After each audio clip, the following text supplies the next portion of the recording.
A new pilot program in the Treasure Valley is connecting opioid overdose patients with recovery coaches immediately following an OD. In fact, Don, the coaches are sent straight to the emergency room, are well versed on available treatment programs, offering personalized options to each patient.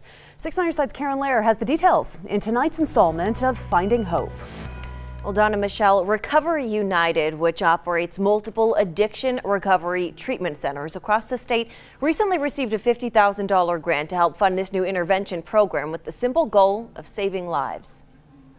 More than 100 Americans die every day from an opioid overdose. We want to help decrease that number. A new pilot program entering 3 emergency rooms in the Boise area aims to do just that, dispatching recovery coaches straight to the hospital after a patient ODs. We focus on where you're going in the future. There's no shame in this. It's not to put anybody down. It's not a moral failing. The concept isn't new. Connect people struggling with addiction with available options to get clean.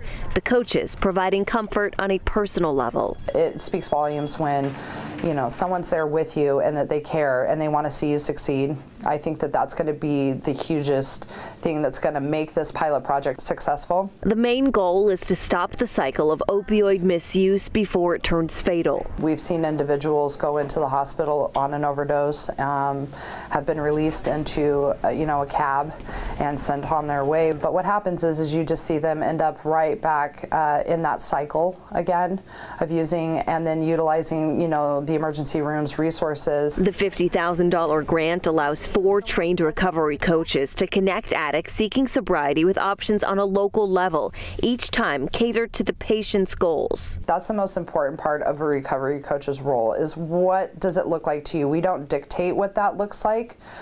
Some people are going to find support from their churches. Some people are going to find support from 12-step programs. Some people are going to want to do an inpatient and then possibly move to an outpatient. And what the recovery coach is going to do is help work through that entire process to get them where they want to go. And if you think the coaches couldn't possibly understand what those patients are going through, think again. They're trained as recovery coaches, but they are people that have been through what's going on right now with these people in the emergency rooms. They can trust them because they're not talking to someone that learned from a textbook. They're talking to someone who has been through what they're going through and knows how to show them the light at the end of the tunnel. So in about 6 months, Recovery United plans to share their data with the Amerisource Foundation, where they got the grant, and if it's shown to be successful, they hope to help fund a permanent program that could be implemented into communities across the state. Reporting live in studio, I'm Karen Lair, 6 on Your Side.